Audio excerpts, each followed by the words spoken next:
The break-action shotgun represents the most fundamental firearm design ever conceived. A mechanism so simple a blacksmith could forge one in a frontier workshop. Hinged at the barrel, loaded by hand, fired once, then manually opened to eject the spent shell. This design dominated American households from the 1860s through the early 1900s. Its mechanical simplicity made it nearly foolproof, requiring fewer than a dozen primary components to function. Yet this same simplicity created a dangerous illusion of safety that would cost lives for decades. The central problem emerged not from the design itself, but from the materials available to early manufacturers. Throughout the late 1800s, most affordable shotgun barrels were constructed using the Damascus process, a technique that twisted and forge-welded iron and steel ribbons into decorative patterns. These barrels looked beautiful, featuring swirling grain patterns that craftsmen took pride in creating. They were also structural time bombs. The welding process left microscopic gaps between the metal layers, weak points that degraded with each firing cycle and exposure to moisture. By the 1920s, the consequences had become impossible to ignore. Catastrophic barrel failures were killing and maiming shooters with alarming regularity, particularly among farmers using aging firearms passed down through generations. The breaking point came in 1924, when a wave of defective Belgian-manufactured shotguns flooded the American market. These imports, produced cheaply in post-World War I factories desperate for revenue, they failed proof testing at rates exceeding 30%. Barrels separated from receivers during firing. Chambers ruptured. Entire actions exploded in shooters' hands. The disaster forced the firearms industry into its first era of standardization. In 1926, American manufacturers established the Sporting Arms and Ammunition Manufacturers Institute, creating the first universal pressure specifications and proof testing standards. For the first time, a shotgun shell had a defined maximum pressure, and barrels had to survive testing at 25% above that threshold. The single shot had been mastered, but the damage was done. Thousands of defective firearms remained in circulation, ticking time bombs in barn corners and bedroom closets, and inventors were already racing towards something far more complex, and chasing the promise of repeating fire without understanding the mechanical chaos they were about to unleash. The Spencer 1882 pump-action shotgun promised something revolutionary: multiple shots without reloading, a manually operated magazine that could unleash 5 rounds as fast as a shooter could work the slide. Christopher Spencer, already famous for his Civil War repeating rifle, believed the same principle would transform shotgun design. He was catastrophically wrong. The fundamental problem was pressure. Rifle cartridges generated consistent, predictable forces that spread evenly along a barrel's length. Shotgun shells behaved like controlled explosions, creating massive initial pressure spikes that punished every mechanical component simultaneously. Spencer's slide mechanism, elegant on paper, jammed with terrifying regularity under field conditions. Worse, the gun suffered from out-of-battery detonations, a nightmare scenario where shells fired before the action fully closed. The resulting failures sent metal fragments into shooters' faces and hands. John Browning, America's most celebrated firearms designer, faced similar humiliation with his Winchester Model 1887 lever-action shotgun. The lever mechanism worked brilliantly for rifles. For shotguns, it was a disaster waiting to happen. The compound stresses from repeated firing cracked receivers, bent operating levers, and shattered locking bolts. Winchester sold thousands anyway, desperate to compete in the repeating shotgun market. The Burgess folding shotgun represented innovation taken to absurdity. Designed for easy transport, the gun's folding mechanism allowed the barrel to collapse back alongside the stock. In theory, this created a compact package for travelers. In practice, the hinge points degraded rapidly, and multiple documented cases described mechanisms collapsing unexpectedly during use, crushing fingers, and causing the gun to discharge unintentionally. It took Winchester 4 years of brutal field testing and countless warranty claims to develop a reliable pump action. The Model 1893 failed. The Model 1897 finally succeeded, but only after engineers completely redesigned the locking system, reinforced the receiver, and added redundant safety mechanisms. The industry learned a painful lesson.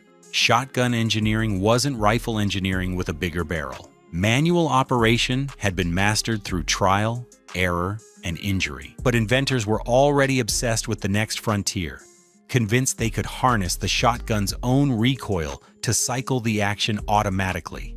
Their first attempts would make the pump-action disasters look like minor inconveniences. The Browning Auto 5, introduced in 1900, represented John Browning's attempt to redeem himself after the Model 1887 debacle.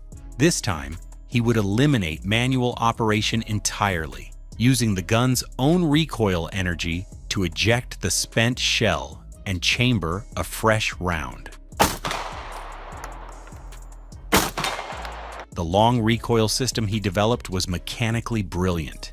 It was also one of the most violent firearms ever sold to the public.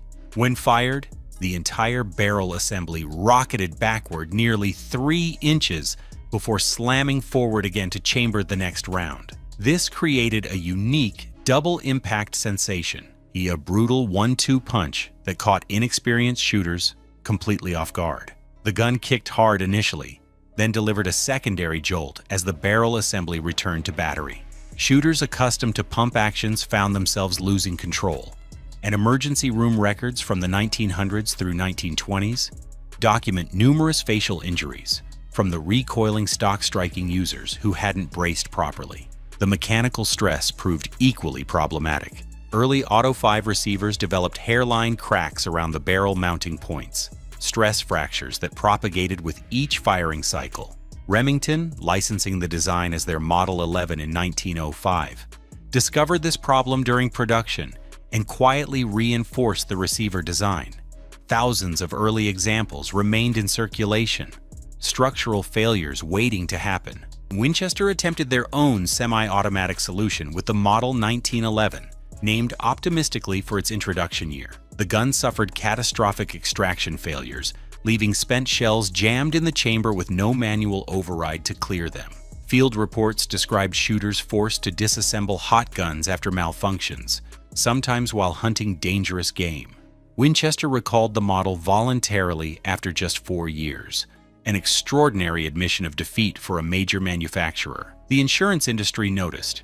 Between 1905 and 1915, liability claims related to semi-automatic shotgun malfunctions tripled compared to manual actions. The guns were faster, certainly, but they introduced dozens of new failure points. Each moving part represented another opportunity for disaster, another component that could crack, bind, or shear under the immense pressures involved. Engineers had barely tamed these temperamental machines for sporting use when military planners examined the same technology and reached a chilling conclusion. This devastating firepower belonged in the trenches. The decision would spark international controversy and forever change how the world viewed the humble shotgun.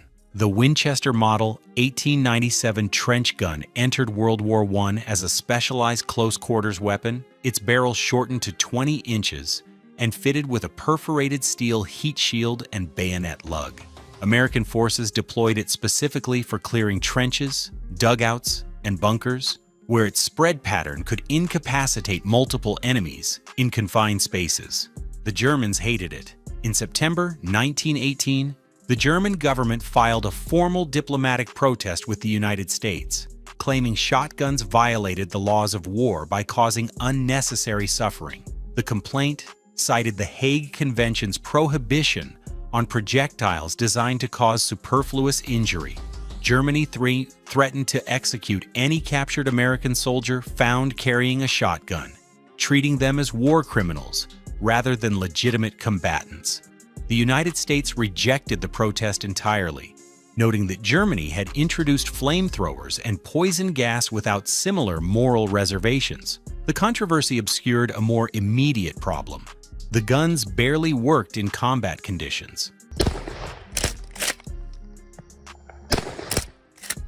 The Model 1897's exposed action absorbed trench mud, moisture, and cordite residue with disastrous efficiency. Corrosion seized internal components within days of frontline deployment. The loose tolerances that allowed the gun to function smoothly in American duck blinds became fatal flaws in the perpetual dampness of French battlefields. Soldiers reported extraction failures, jammed slides, and misfires at rates exceeding 50% in some units. The gun also featured slam fire capability, a design characteristic that allowed rapid firing by simply holding the trigger and pumping the action. This proved devastatingly effective when it worked as intended. It also caused numerous accidental discharges when soldiers instinctively grabbed the trigger during stressful moments, sending unintended rounds downrange. Military incident reports documented friendly fire casualties and self-inflicted injuries directly attributable to this feature. Winchester incorporated combat feedback into their civilian Model 12, introduced between 1912 and 1914, creating a more refined design with improved weather resistance and tighter tolerances. The improvements came too late for wartime adoption. Post-war European nations moved to ban military pattern shotguns domestically, while the United States normalized them, creating a transatlantic divide in firearms culture that persists today. The diplomatic furor eventually faded into historical footnote, but the concept of the shotgun as tactical weapon had taken root in American consciousness, and 4 decades later, that idea would metastasize into some of the most questionable firearm designs ever manufactured. The Mossberg 500 Cruiser pistol grip-only configuration exemplified everything wrong with 1980s tactical shotgun philosophy. It looked aggressive, sold phenomenally well, and sent thousands of users to emergency rooms with sprained wrists and lost control injuries.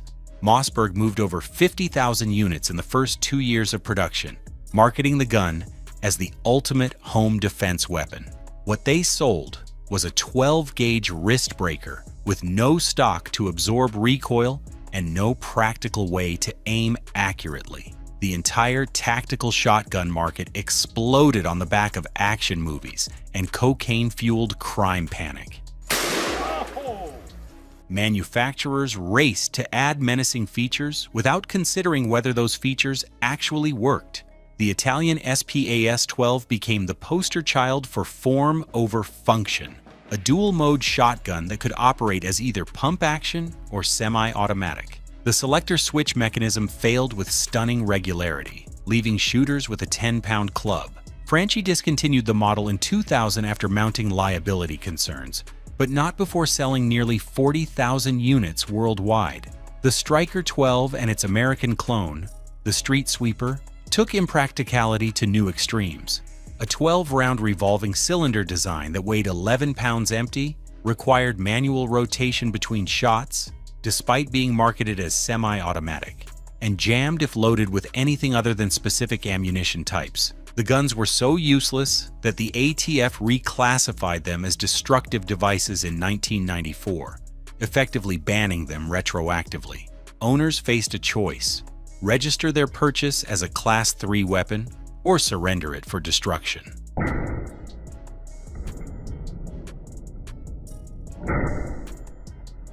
Folding stocks created an entire subcategory of disasters. Dozens of models featured stocks that collapsed unexpectedly during firing, pinched fingers during deployment, or simply snapped off under recoil stress. The ATF issued multiple safety warnings throughout the 1990s for specific folding stock mechanisms, recalls that manufacturers quietly complied with while continuing to develop new problematic variants. The pattern was clear: tactical features sold guns, regardless of whether those features improved performance or endangered users.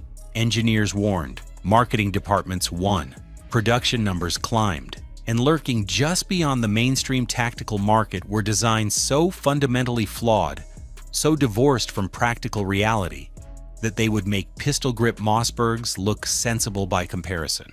The USAS-12 full automatic shotgun represented the apex of impractical firearm design, a 20-pound monster that burned through its 10-round magazine in under 2 seconds while climbing uncontrollably toward the ceiling.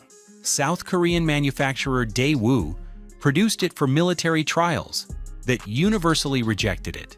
American importers marketed it to civilians anyway, selling several thousand units before the ATF reclassified it as a destructive device in 1994, instantly transforming legal purchases into federal felonies requiring registration. The Pancor jackhammer achieved legendary status despite never successfully entering production beyond a handful of prototypes. Designer John Scattergun spent 2 decades promoting a bullpup shotgun with a revolving cassette magazine, securing countless magazine covers and movie appearances. The gun didn't work. The cassette system jammed constantly. The recoil mechanism shattered during testing. Not a single functioning example exists today, yet it remains embedded in popular culture as the shotgun of the future. Winchester's 4-barrel Liberator Derringer shotgun, introduced in the early 1970s, solved a problem nobody had by cramming 4.410 shells into a palm-sized package. The simultaneous discharge feature, intended as a last-ditch emergency option, activated accidentally with disturbing frequency. Winchester discontinued production after fewer than 3 years. The Street Sweeper and its South African predecessor, the Armsel Striker, shared the same fundamental flaw: a spring-loaded rotation mechanism that bound under stress, leaving shooters with a 12-pound paperweight in critical situations. The ATF's 1994 destructive device reclassification affected approximately 15,000 street sweepers in civilian hands, creating an instant compliance crisis. Even modern manufacturers stumbled into the gimmick trap. The Judge series of .410 bore revolvers promised shotgun power in a handgun package. What they delivered was anemic performance from both shot shells and .45 Colt cartridges, combined with accuracy so poor that hitting man-sized targets beyond 7 yards required luck more than skill. The pattern repeated across decades and continents. Complexity breeds failure, gimmicks sell initially, and reliability suffers when engineers prioritize novelty over fundamentals. These failures hadn't gone unnoticed in Washington, and lawmakers were preparing responses that would fundamentally reshape what manufacturers could legally produce. The National Firearms Act of 1934 established the 18-inch minimum barrel length that would define legal shotgun design for the next 90 years, a measurement born not from engineering analysis, but from gangster-era panic over sawed-off weapons used in bank robberies and bootlegging wars. The law created an arbitrary line between legal firearm and federal felony, one that manufacturers would spend decades testing, exploiting, and occasionally crossing. The physics behind barrel length restrictions reveal why the regulation had unintended merit. Shortening a shotgun barrel below 18 inches doesn't simply reduce overall length. It dramatically increases muzzle blast and concentrates pressure waves that can rupture eardrums at close range and creates erratic shot patterns that make the weapon dangerous to bystanders. The regulation accidentally mandated a minimum safety threshold.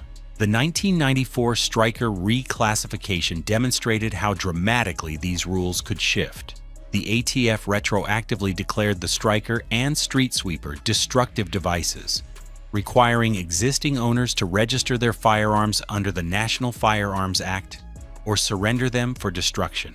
Approximately 15,000 shotgun owners discovered overnight that their legally purchased firearms now carried the same federal classification as grenade launchers and anti-tank weapons. The reclassification survived legal challenges, establishing precedent that the ATF could redefine entire categories of weapons without congressional action.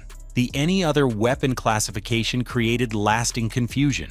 Firearms that didn't fit traditional categories fell into this regulatory gray zone, subject to different tax stamps and transfer requirements. The Mossberg Shockwave exploited this ambiguity brilliantly in 2017, featuring a 14-inch barrel but legally classified as a firearm rather than a shotgun due to never having a stock.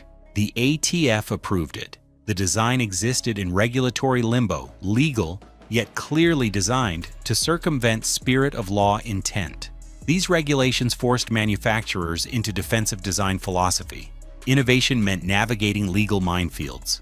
Simple modifications could transform legal products into federal crimes. Compliance costs skyrocketed. Some manufacturers abandoned experimental designs entirely, concluding that the legal risk outweighed potential profits. Yet even under this regulatory scrutiny, even with a century of documented failures informing every decision, modern engineers continued pushing boundaries. The cutting-edge shotgun designs of the 21st century would prove that neither regulation nor historical precedent could prevent determined designers from repeating the mistakes of their predecessors. The Kel-Tec KSG Bullpup shotgun arrived in 2011, promising revolutionary design. Dual magazine tubes holding 14 rounds total, selector switch between feeds, all in a compact 26-inch package. Early production units suffered catastrophic out-of-battery detonations when the feed mechanism failed to fully chamber rounds before firing. Kel-Tec issued multiple recalls and design revisions. The problems persisted for 3 years before production stabilized. The Serbu Super Shorty demonstrated that even classified as any other weapon under strict federal oversight, modern engineering couldn't tame basic physics.